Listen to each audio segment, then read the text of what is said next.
ونزوئلا یک کشور عضو سازمان ملل متحد هست و قاعدتاً همه از حق ذاتی برای دفاع از خودش در برابر هر گونه تهدید و تعرض خارجی برخوردار هست.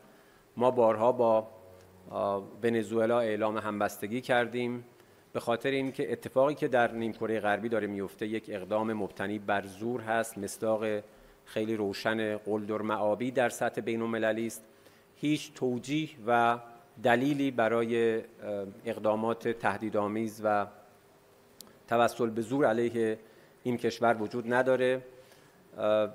در سطوح مختلف بین‌المللی و چند جانبه ما با ونزوئلا و چین و روسیه همکاری داریم. ونزوئلا یکی از کشورهای پیشرو در جنبش عدم تعهد هست. ونزوئلا یکی از کشورهای عضو گروه دوستان منشور سازمان ملل متحد هست. در نیویورک و سایر سازمان‌های بین‌المللی همکاری و هماهنگی داریم با این کشور.